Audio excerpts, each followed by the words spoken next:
We're very excited to be here. Want to introduce who we have today. We've got a great lineup. We have Ben Utecht.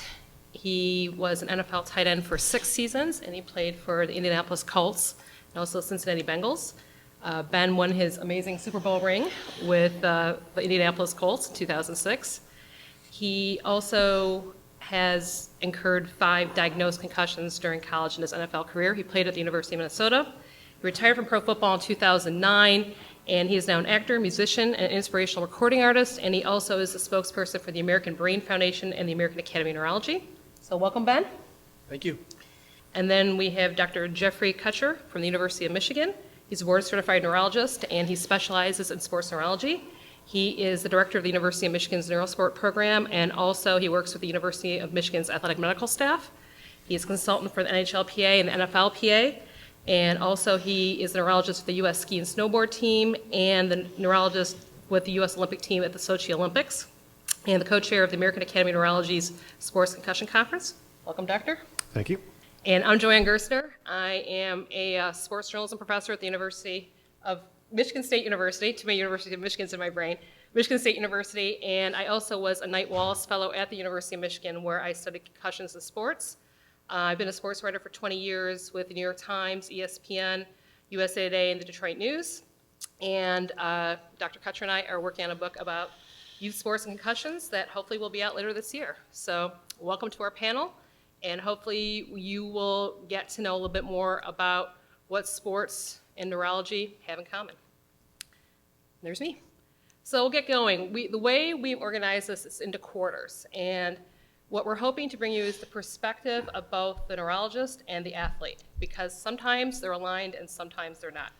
So we'll start with you, Ben. When you were playing, what did you know about concussions? Did you at all think about them, and how did you just go through your daily life as a player? Well, that's a great question. Really, the issue of concussion was never evident. It was never something that was a part of an understanding in football growing up. I mean, I started playing tackle football in 4th grade, and I actually, including all of my concussions in the NFL, never once saw a neurologist. It's somewhat alarming, and it really just within the last 2 to 3, 4 years has this issue really become something now that is becoming understood by athletes across the board. It became real for me. It became real for me because it started to affect my cognitive skills, my cognitive abilities, primarily my memories.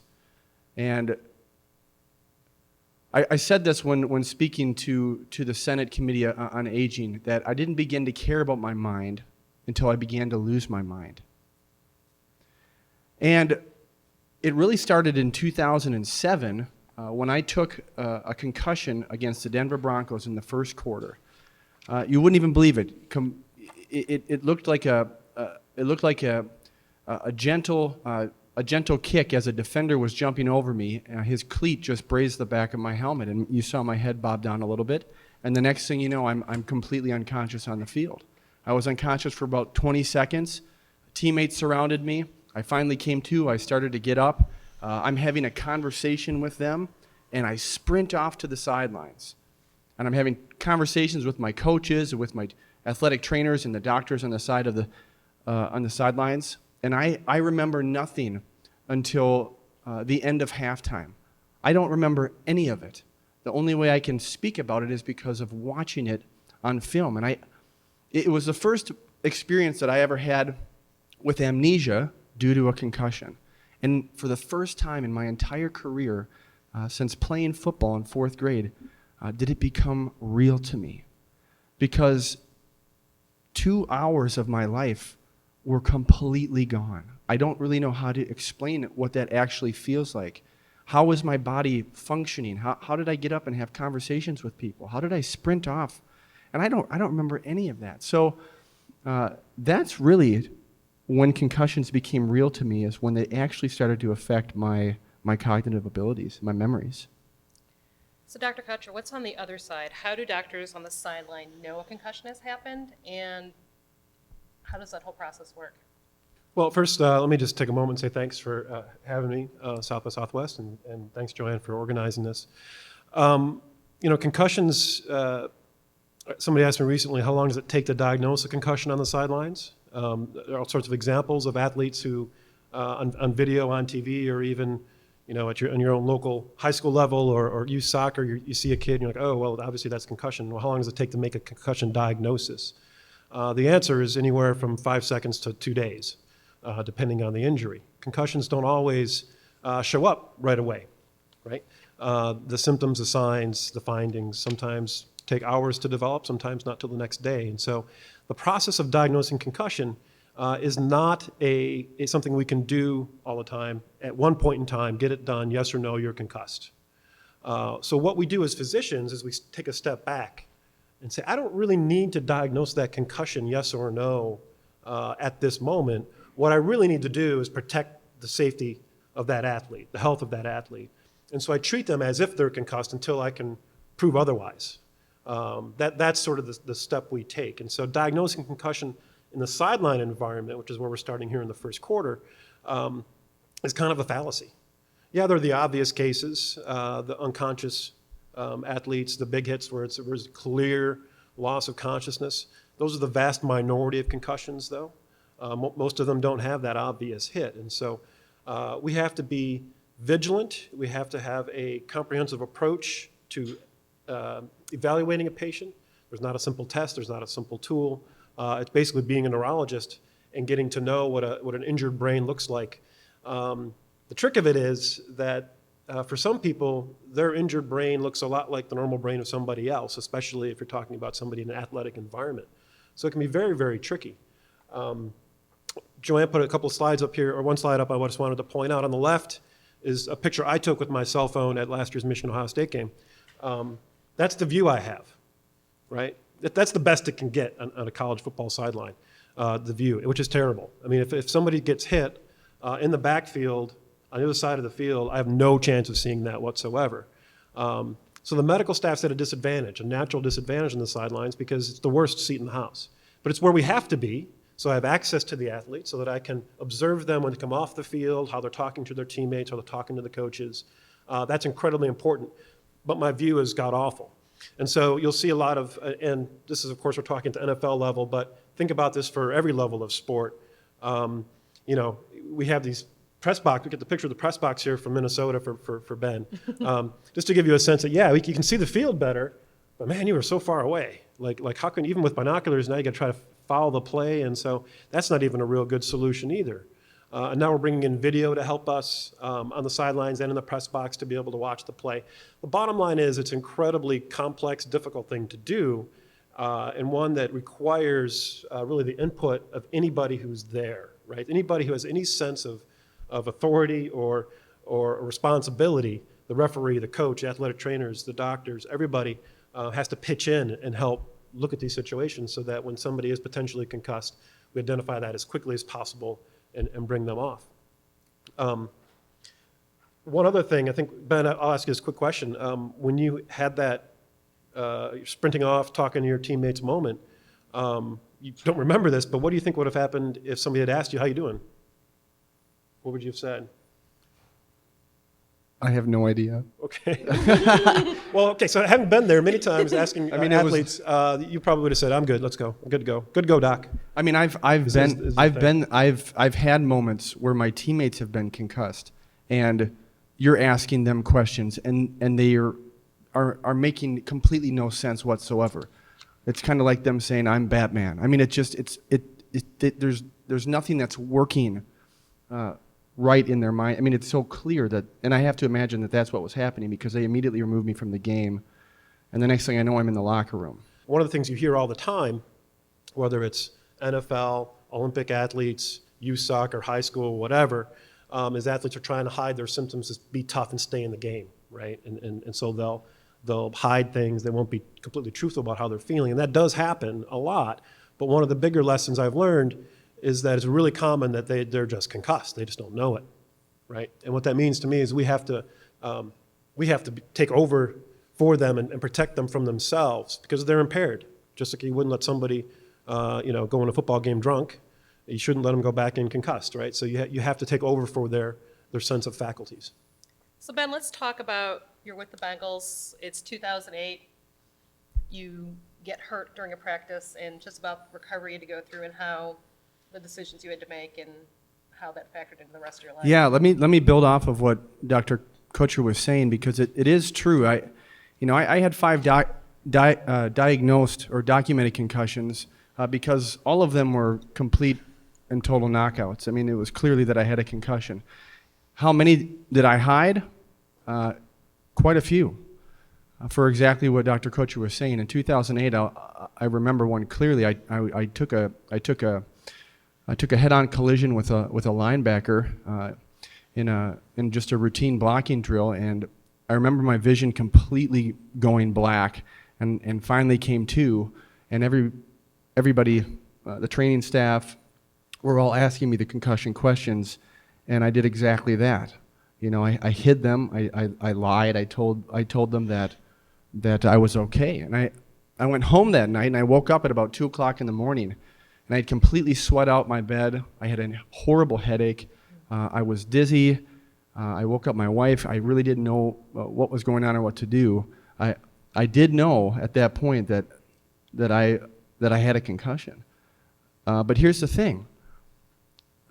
I had just signed this big contract with Cincinnati. I was supposed to be their breakout tight end. I had already missed half the season because of other injuries. And I wasn't about to let down my team one more time. So I went back in that week, and I went to practice. And I went in and I played, even though I never should have done that. But I was so concerned about letting my coaches down, letting my teammates down, letting the staff of the Bengals, who put so much time and money into me coming there. And really, and Joanne, maybe you can respect this, really the media and the pressure that I felt from the media to have to perform. I was already getting ridiculed for coming to Cincinnati and not producing because I've been injured all year. And I knew that, and that affected me, and I wasn't about to let that happen again. So tremendous pressure from many different areas really is what keeps a lot of athletes from confessing to what they're actually going through. So Dr. Kutcher, how do you deal with that from your end? Because obviously Ben has to do what he felt was right from at this point, but obviously on a diagnostic side, from what you're trying to do and trying to help the athlete, how do you just kind of work through that whole situation where you need to do what you need to do to figure this out, but he might be keeping stuff back? Well, I mean, to be frank, evaluating evaluating the brain of a living person is a difficult thing to do from a physician standpoint, and it's something that neurologists are trained to do sort of better than any, or more so, actually better. Excuse me, I don't want to offend anybody, but more so than any other specialty, and which is why I think I'm very excited to start working with Ben more and get neurologists more into this conversation, because we are trained from day one to recognize impairment in people who are denying it, or lack of impairment in people who are saying they have it. Every case we see in clinic, in the ER, in the hospital, you name it, the first thing that we deal with is this real or not? Or is there something that hidden beneath what this person is presenting with? Right? That's what we do. So you apply that to the sports environment, and it's never more helpful than on the sidelines, right? And in the training rooms, where it is a very natural thing for athletes to kind of become insular when they're injured and not express their vulnerability. So I think part of the answer is we need to just have the right people in place to be able to do examinations and do histories and understand human behavior. Makes it more complicated, though, is it's incredibly more helpful for a physician if we know that athlete beforehand, right? So therefore, the team physician, the team athletic trainers who have seen the athlete, go through games and go through practices and see them on Sunday and see them on the plane afterwards, we know how they behave typically. That becomes very, very helpful. But the flip side of that is being a team physician means you work for the player, you work for the patient, you don't work for the team, right? And so you have to be very, very clear. I don't care what level you work at as a physician or an athletic trainer, that you work for that player and not for the team. That being said, it still can be very, very difficult, especially in the professional world, for athletes to trust their physicians and their athletic trainers.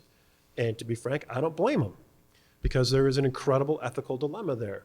Well, because a lot of the staff of those doctors are actually paying money to the team so that they can, have the right to say that they are the team physicians for the Bengals. So if you're the player, you really lose that sense of confidentiality, that non-biased opinion, and it is challenging. That's why we are always going to get second opinions. Right, and that's an important part of the process, for sure. So, I think if you're ever in that role of being physician, athletic trainer, or parent on the sideline of a soccer game or whatever, I mean, you just have to take yourself out of that competitive environment and say, this isn't a game, this isn't a playoff game, this isn't a state championship, it isn't a Super Bowl. This is somebody's brain that I got to deal with. That's first and foremost. I'll give you guys a little sort of homework assignment for this coming fall when you watch college football. Watch college football. In the pros, it's different. But if you look by the kicker's net on the sideline, right, where they practice, where they kick into the net, that's usually where the physicians huddle or stand. I don't. I go all over the place because I want to observe my potential patients' behaviors in different situations. But typically, physicians are standing there by the net. If you see a moment of the team scores a touchdown or there's some exciting thing happening, look for those physicians, see what they're doing. And you'll see an incredible variance of behavior. For me, one moment of showing that I care about the team, I lose my job, my perspective. Right. I care that they do well. I care for my players. I want them to succeed. I want them to be, happy and successful. But I don't care about the team one iota. You can't do that. And just so when you observe that, you'll get a sense as to maybe some how things are approached in different institutions. Put it that way. So let's move to the second quarter of this. So Ben, you're trying to hide your concussion from the media, from the fans, from your team, because you want to continue your career and obviously maintain the respect of everybody. But you weren't okay, and you had some really tough times after that and some big decisions to make. So how did you come to the conclusion to retire? Just kind of walk us through where you got. Yeah, that was definitely a tough process. In 2009, I took my fifth and final concussion in training camp. It was nationally televised on HBO Hard Knocks, which was an interesting experience to be in. For another discussion for another time, but it was a scary moment because I was unconscious for about a minute and a half, and had to be strapped down to a stretcher, taken to the hospital, and then that really began an 8-month rehabilitation process for me to get back to a place of what they call new normal, a new normalcy. But the interesting thing is I did all that rehab and I finally got cleared, and you would think at that point, with my past and my history of concussions, that I would be done. But yet I had my agent on the phone calling teams. I worked out with the New England Patriots. I mean, I was ready to go back. And it wasn't until I went back home to Minneapolis and was visiting some friends. And we were sitting at the dinner table, and I said to my friend Matt, we started talking about wedding memories, and I said to my friend Matt, I wasn't able to be at your wedding. And he kind of looked at me funny and just took it as sarcasm and brushed it off. And I said, no, seriously, Matt, why wasn't I able to be at your wedding? And the whole table got silent. My wife, Matt and his wife, and Kim, his wife, got up and went and grabbed their wedding portfolio, and they brought it over, and page after page, there I was. On every page, I was a groomsman in his wedding. I sang in his wedding, and I have no memory of that day. I've tried. I go back, and I try and remember what it was like to stand next to one of my best friends, and it is completely gone. And it was that moment, for my wife, when we finally stepped back and said, wow, is losing my mind really worth playing a game that I love to play? And that really began the process of having to make some really difficult decisions. and that's when we chose to walk away, and that's where, that's where my passion for speaking on this has come from, is because it really took me caring about this issue, you guys. It really took me to have an experience with it, so that all of the education that I get from the experts actually matters. It's one thing to hear training and education, but it's another thing to care about it so that it actually has an effect. And it was that moment where it actually made the effect, and I had to make a tough decision. It must have been very powerful, though, with your friends to realize this, when your friend's wedding, you usually remember that, hopefully. Well, so. and that's been, and I know Dr. Kutcher we've talked a lot about this. I mean, you have a lot of guys who experience behavioral problems. You have others that experience memory problems, and there are other issues in there, but those seem to be the two that are always at the front of what we hear in the media. And for me, it's been the memories. And there's a couple handfuls of stories now in my life at 33 years old, like that one.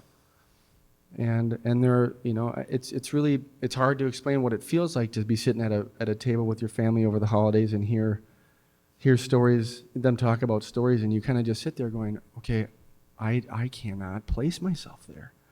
And so, that's why this is an important issue for me. So this comes up in your practice. How do you approach that with your athletes and go through the keep playing or retire issue?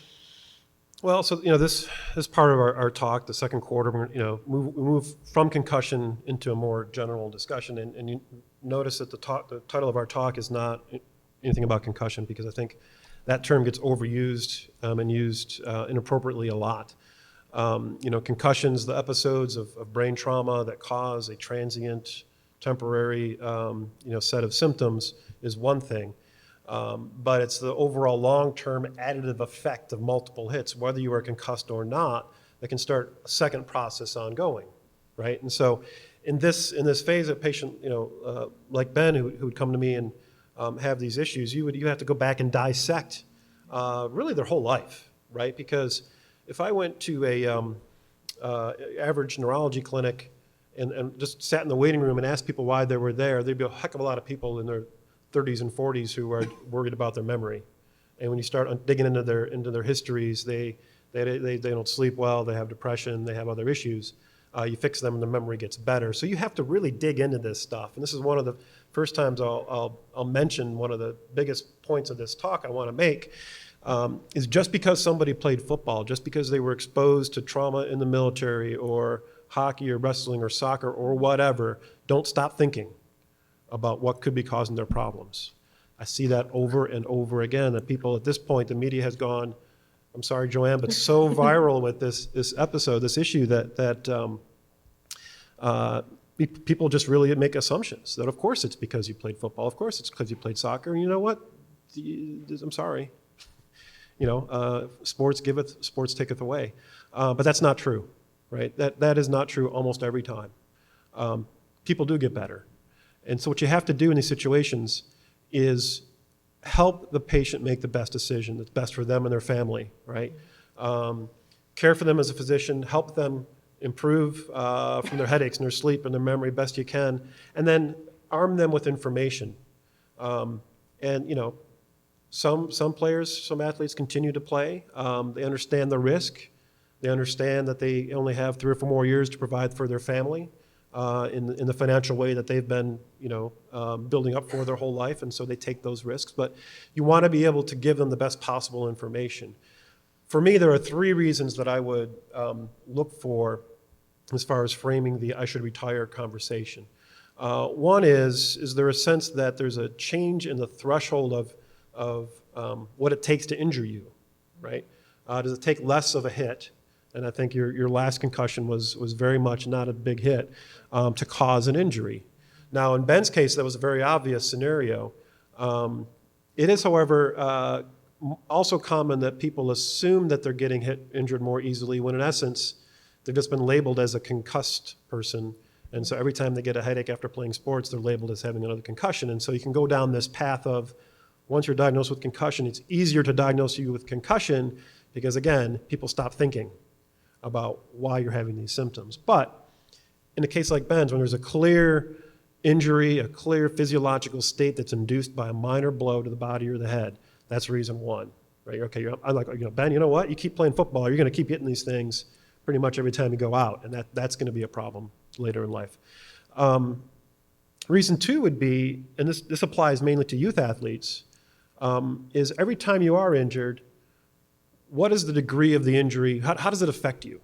Every brain is different in producing concussion effects. If I give everybody here in the room, if we went outside and I bashed on the head with something the same way with some kind of machine, and then I measured the amount of injury that I induced with an fMRI machine we actually got here in the parking lot or whatever, right? I'm going to get 40 or so different levels of injury, but it's going to be a variance maybe like this. If I had a fancier machine that could go out and give you all different blows to the head so that when you went on the fMRI machine, you got the exact same level of injury, I'm going to get 40 different clinical syndromes, and they're going to be vastly different, right? So if you're playing a sport like football, hockey, something that has contact, some brains take very little injury to produce a significant clinical effect. Guess what happens to those people? They don't continue to play the sport, right? If you can't take a hit and not walk a simple hit, a regular hit of the game, and not walk away with a headache, you're not going to keep playing, right? So if somebody, every time they get concussed, produces an injury that lasts 4 weeks, 5 weeks, and is really, really bad, they can't go to school, you have to ask yourself, is the risk worth the benefit? You get a lot out of your sport. Sports are a really incredible part of our life and important in so many ways, but is it worth missing a term of school and falling behind in your grades and all of that? So that's reason number two, some people are just sensitive so that each injury produces a bigger concussion or a bigger clinical syndrome. Reason number three, which is I think the thing that most people are worried about, and Ben and I have talked about too, is there a sense of brain function changing over time because of hits you're taking? If there's no other explanation for decreased memory, sleep problems, mood problems, that kind of thing. That's a tough one because, like I said, the natural course of human events is that in your 30s and 40s you will start slipping a bit. And the more you work, the less you sleep, the more you drink, the less you eat well, the worse you're going to get. So it's a complex question, but those are the three things I would look at as far as when to suggest retirement.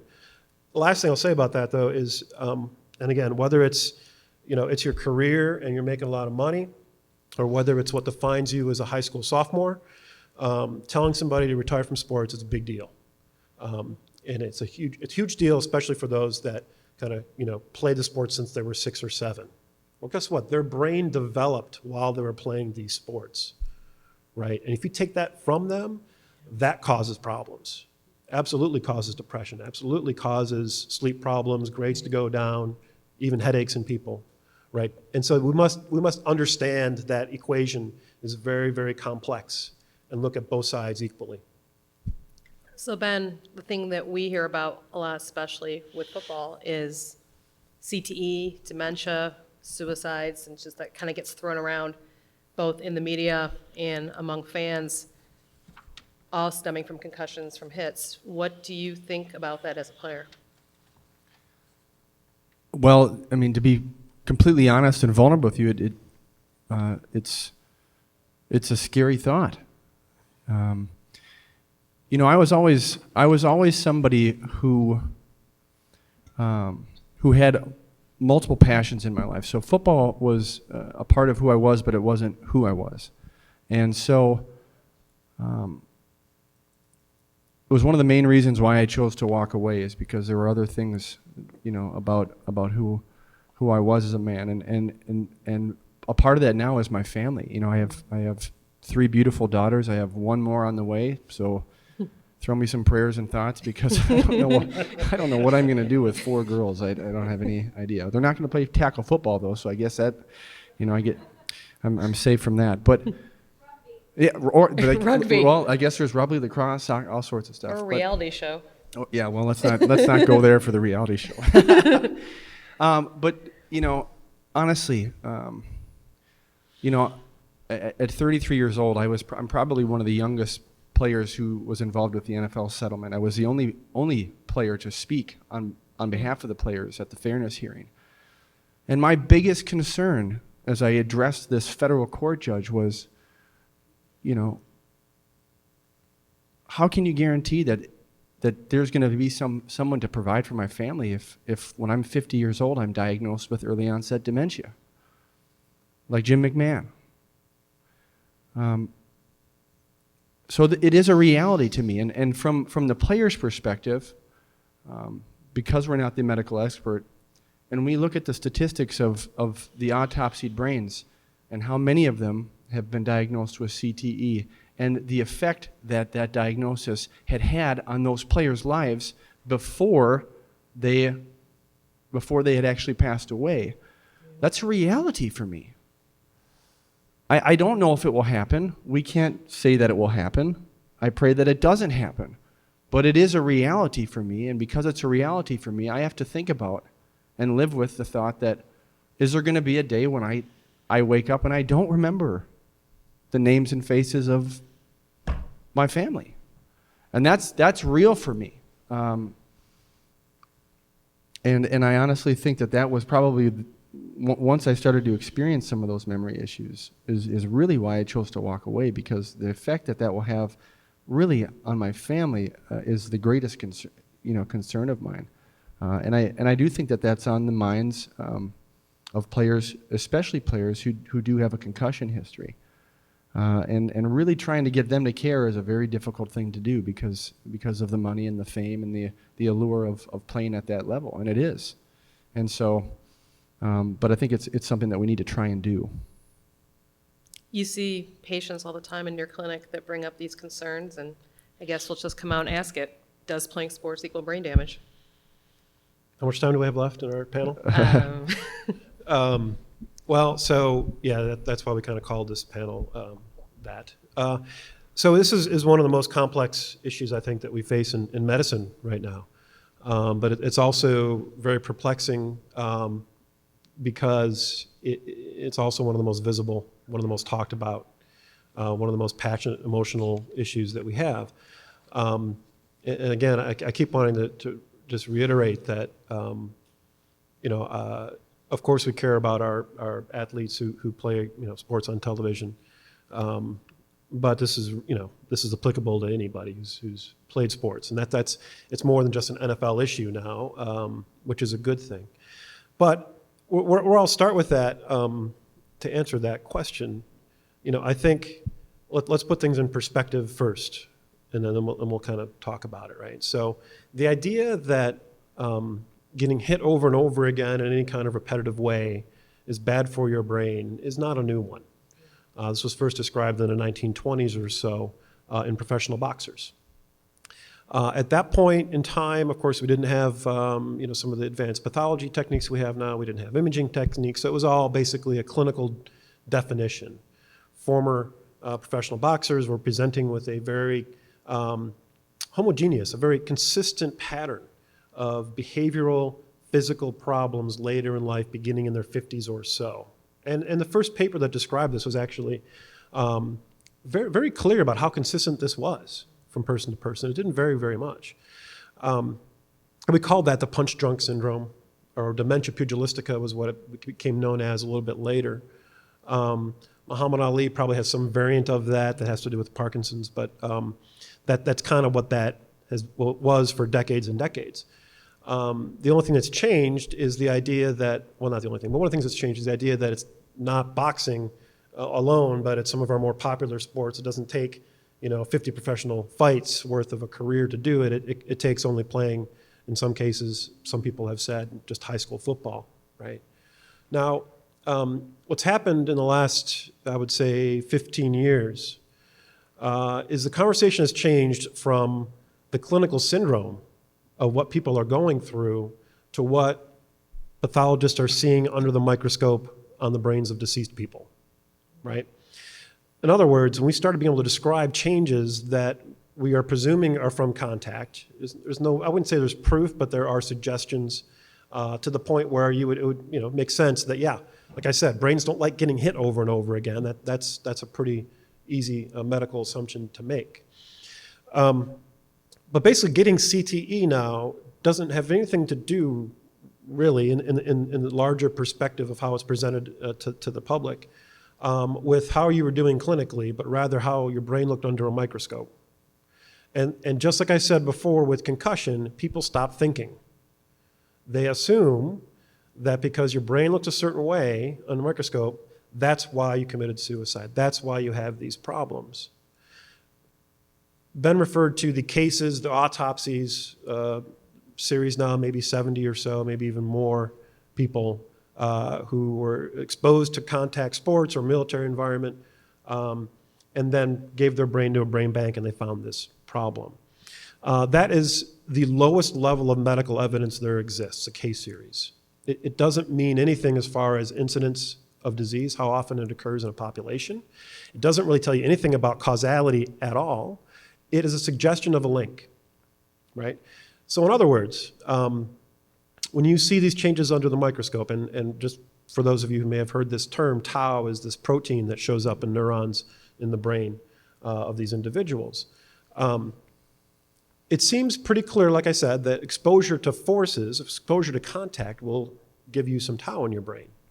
But there are cases of people who have tau in their brain who don't have a clear neurological syndrome, right? Or it's very much a varied clinical syndrome. And so one of the metaphors that I think, or analogies, I guess, is that right, Joanne? Analogy, yes. We'll talk about that Okay, later. my English professor is going to correct me later, but analogy would be heart disease, right? I think everybody in this room, I don't see any people under 12, have some atherosclerosis in their arteries to some degree, some cholesterol buildup somewhere. How many of you have heart disease? Right, that becomes the level at which that problem becomes a functional problem, interferes with the function of that organ. If you get hit over and over again and develop some tau and never have a clinical syndrome, so what, right? I mean, that's kind of what I would say about that.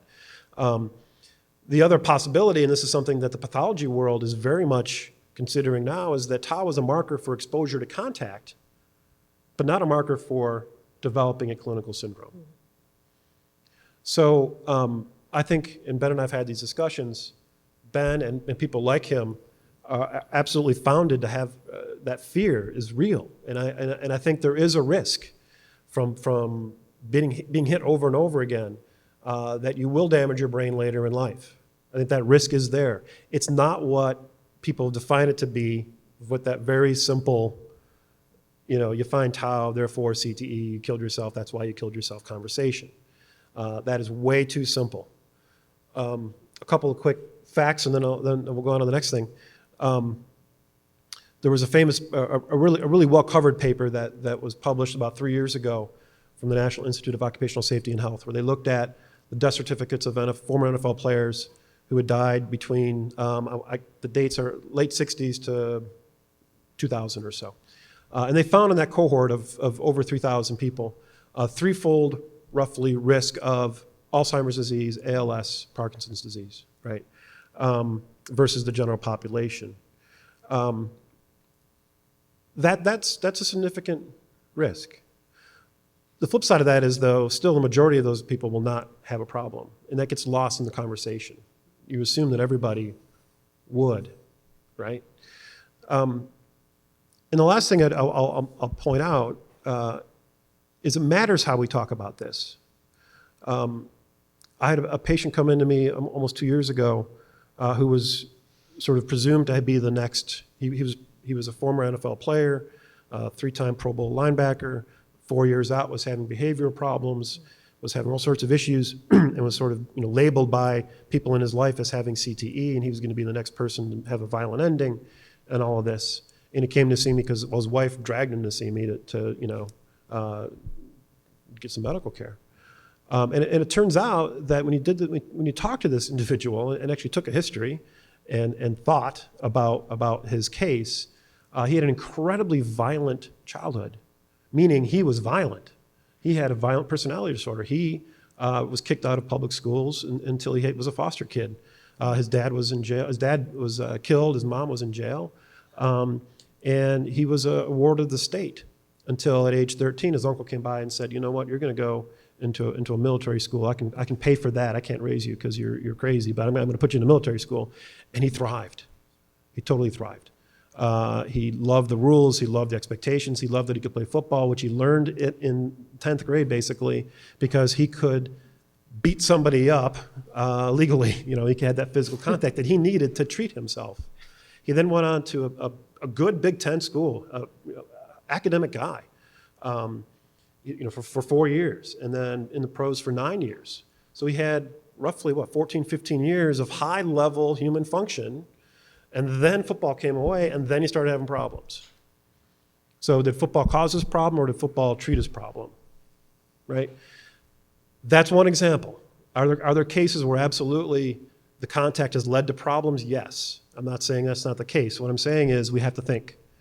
Because when we label people with that diagnosis and don't think about it, we've changed their life forever. So, but outside of a diagnosis, let me just ask this just from a player's perspective, and it sounded like what I was hearing you say, really in between the lines there, to answer the question is, if you choose to play a sport where you're continuously hitting your head over and over again, the percentages do increase. You are at a higher increase than before when you didn't do that of potentially damaging your brain. Yes, without question. The flip side of that, and just again, sort of clinical experience and from a neurologist's perspective, the majority of former contact sport athletes, former military personnel who come to our clinics in their 50s and 60s with complaints do not end up having a neurological disease. Right? So the risk goes up, but we put it in perspective. And the best thing we can do for our patients, whether they are the 9-year-olds just starting out, the high school kids, the college kids, the pros, is follow them closely with good neurological evaluation. Right? I mean, I've got players now patients who are players who want to keep playing, and I end up recommending, here are the risks, and what I'd recommend is, come back every year and let's look at how you're doing. Let's do some advanced imaging. Let's do some neuropsychological testing. Let's really get to the bottom of, is your brain changing from one year to the next? Let's monitor you very, very closely. And I think if we had done that with Ben, we would have seen the things that he talked about, and would have, probably gotten to the same point, but made recommendations perhaps a little earlier that he not play anymore. But the NFL doesn't use neurologists, so that's never going to happen. No, they don't. Yeah, that's another panel. That's another panel discussion. But that gets to from my perspective, do you work for the player, do you work for your patient, or do you work for their boss?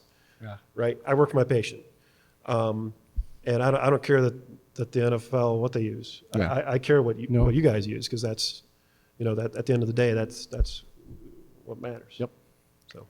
So Ben, knowing everything you know, we're now in the third quarter talking about your future. What do you see as your future, and what gives you hope? What do you see is going on? Well, that's a great question. Honestly, for me, it's become missional because, I as the spokesperson of the American Academy of Neurology, I get to help represent 30,000 neurologists across the country, and I get to listen to, and learn and be educated on the truths behind this issue. But over and over again, whether you're talking to the Texas parent who is so diehard football, or it doesn't matter, we have an issue in our society with the nature of how we care about these things. And so really what my job is to share a story. It's to combine it with the medical expertise, but give an emotional connection so that we can begin to care about the issue. We can begin to care about, because everybody in this room, every one of us in this room, our lives all revolve around our memories. They all revolve around our minds. Each person in here has been given an incredible special gift in the organ of our brains, and we take it for granted. We don't even think about it.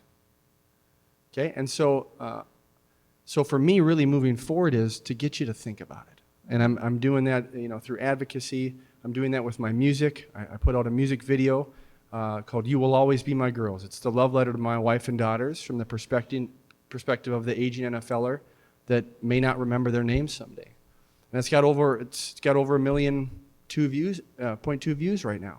because it's hitting a nerve with people, and it should, because we all have it. It's all very important. And so I think moving forward, the hope is for me that through research and through the fact that this injury is being spotlighted, that we are going to find more of these answers. And if, let's say, CTE could ever be diagnosed in a living person, which I hope someday we can do that, that we'll have an answer for it. And we'll be able to really care for the long-term health of people who've suffered brain injury. I think in the short term, your neurological health will be most challenged by having 4 daughters that are young at home. So we'll worry about that. So Dr. Kutcher, we'll leave it with you. What's the future of sports neurology, and specifically, where do you see, sports like hockey, football, soccer, things that we talk about a lot in the news? Where do you see them going from here? Well, I also I have a sense of hope about where things are going as the conversation changes from one of just assumptions and that kind of thing to actually critically thinking about the issues.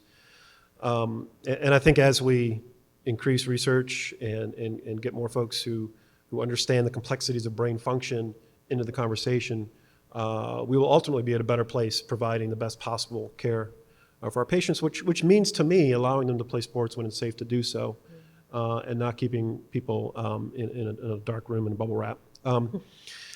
But I think all of our sports have changed and continue to change and should change to reflect our knowledge and understanding of science.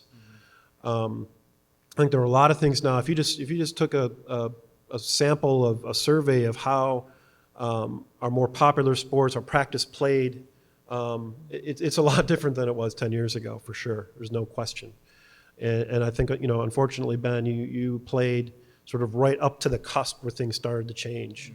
For me, 2008 was sort of the time where things really, really started to change. And I think things are different now. And so I think whatever sport you're talking about, we'll continue to see refinements and rules, as well as, I hope, continued increased involvement of medical experts and resources. One of the things that I care deeply about is I don't think any sport should be practiced, any contact sport should be practiced without an athletic trainer on site.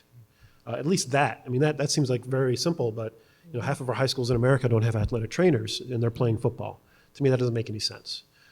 Simple things like that. We continue to make the sport safer and safer. We continue to monitor people safely over time. I have hope that our sports will continue. We'll need to modify them, change the rules about when people can start hitting earlier in life. And in the end, I think we'll get this right. But I would, stress a little bit of patience. Okay. And we're now in the fourth quarter. We'd love to take any questions you might have. Yeah, ma'am, go ahead. Yeah, you. Testing, all right. Hi, I'm Corey Lathan, neuroscientist and entrepreneur.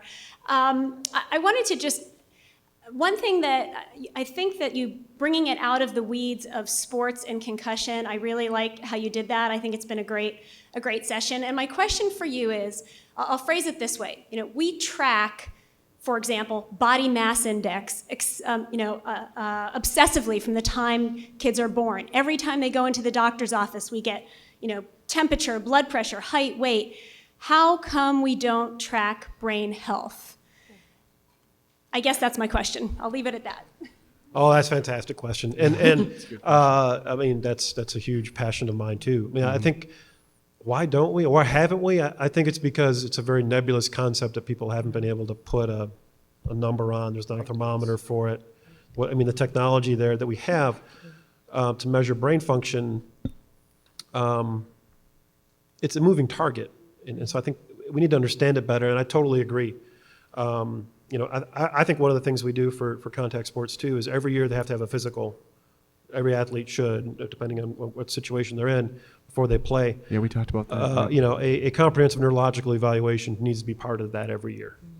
Not just a form to fill out, an examination. And if we have technologies that can help us look at brain function, whether it's electrophysiologically or MRI or something, we should employ those as best we can. And I think that we can do that. What's one of the things I'm working on with the academy is how do we influence these things through policy because there's all 50 states now have concussion legislation. And so we have to figure out how do we continue to increase that and keep the states accountable. And one of the things that we could mandate nationally is that is this idea that Jeff and I have talked about is, how do we mandate that in every annual physical that a young athlete has to take, they also do a neurological screening so they get on the grid, right? Much like my daughters will be with probably the same pediatrician all through their high school career. Could we do that for children across America, and how would that change how we can treat them? Yeah. Sir? Yes, my name is Tim Bella, and I'm the journalist who has been covering head trauma in college sports for the past couple of years now. My question is mostly focused on the public acknowledgement that this still happens, specifically in major college football. I know for the past couple of years, I've been tracking this, and I know less and less teams are publicly acknowledging that players actually suffered head trauma, and what I mean by that is a head coach or a head staff actually telling people in a public manner, hey, so-and-so got hurt in practice or in a game and so forth. Among the 4 playoff teams, the only one instance where that actually happened was found out after the suicide of Costa Cara George. So I'm just kind of curious from your points of view, if there is ever going to be a time where that gap in knowledge between what the public knows and what the coaches and the training staffs know will ever be bridged. There's definitely a player perspective to this, and Well, a, so and here- a, and a so here's- doctor perspective. Here's my answer. My answer, I don't think it's going to please you. I would hope it never gets bridged. As a physician, I don't know why it's anybody's business. What if fans of your paper or whatever you write for wanted to know about your medical condition? Like why is it anybody's right to know the medical information of the player? I hope that's your perspective. I get it. I don't know. It just drives me. And plus, the other thing is, the medical staffs exist. We do our thing.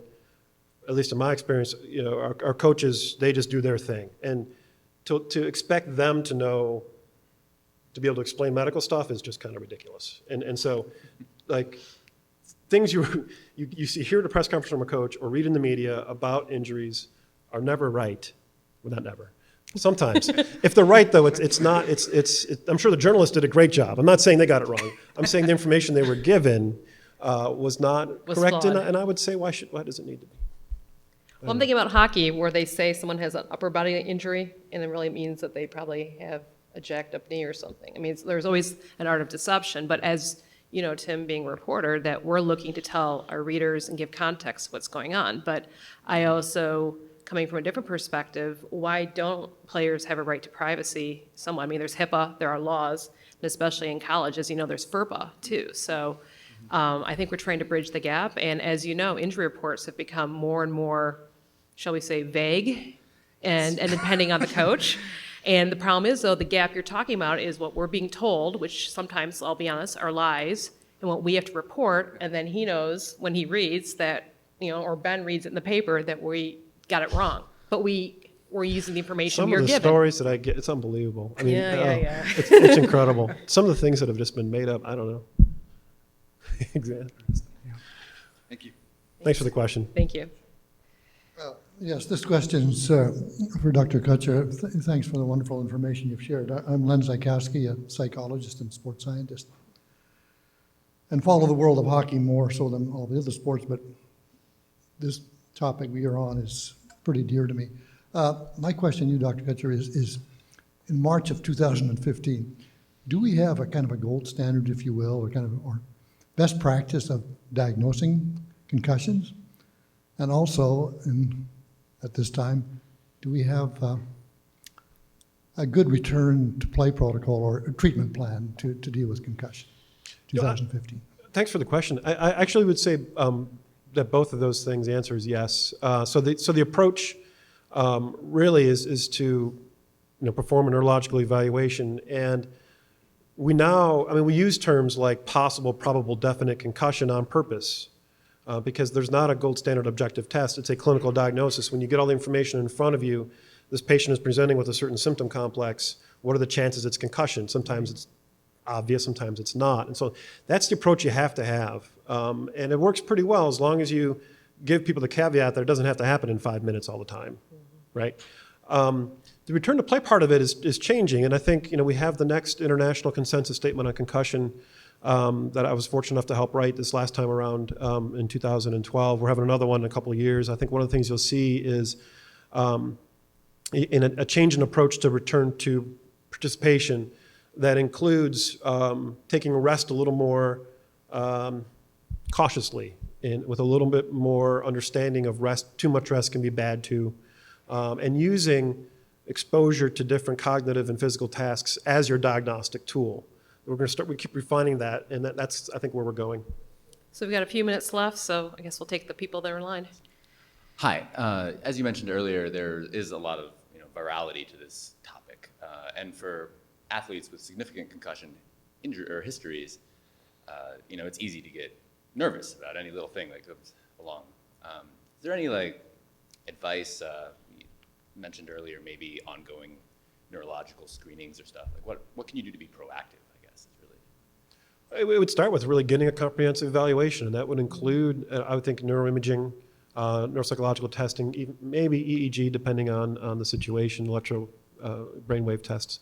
But you really just need a thoughtful approach to the history and what the patient is experiencing.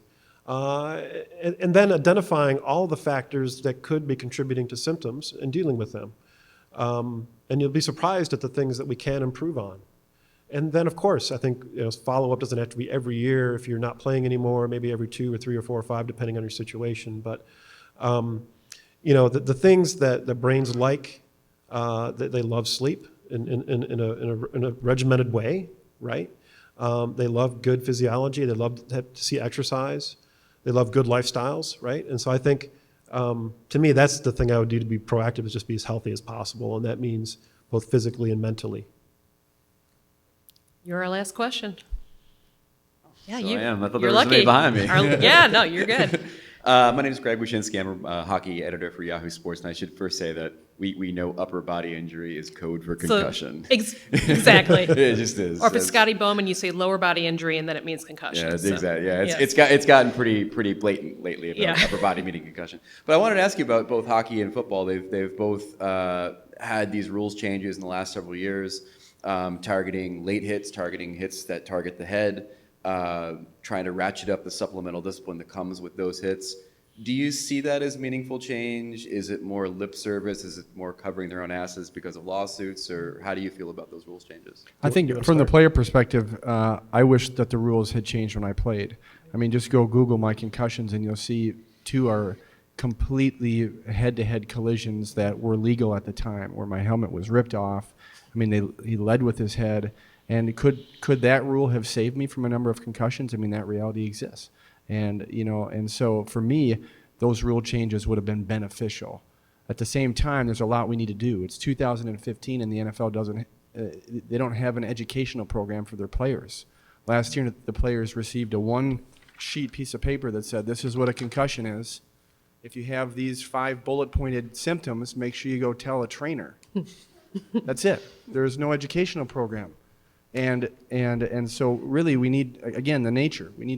This needs to be something that we care about, but those rule changes are important. Oh, I would agree. I think in both football and hockey, I think the rule changes have been significant. And one thing I'll caution is not to use the number of diagnosed concussions that get reported, even in the official NFL, NHL numbers, as any sign of any kind of progress or lack thereof, because there are so many factors that go into that. I can tell you from the health perspective that I think both sports are healthier than they were 8 years ago. From the NHL perspective, I can tell you that unlike the NFL, they are taking education seriously. I actually been lucky enough to do with the NHL Players Association, where we go to every team when they're on the road in their hotel, like when they show up for the first time, and give them a presentation, just me and the players. And it's been really well received. And I think in general, a good step, something that we're trying to get the NFLPA to also do the same thing. Thanks. Thank you. Well, Thank we you. want to thank everybody for coming. We're available to talk with you out there. But again, thank you, and that's our contact information if you want to find any of us. And again, thank you, gentlemen, for joining us, and thank you.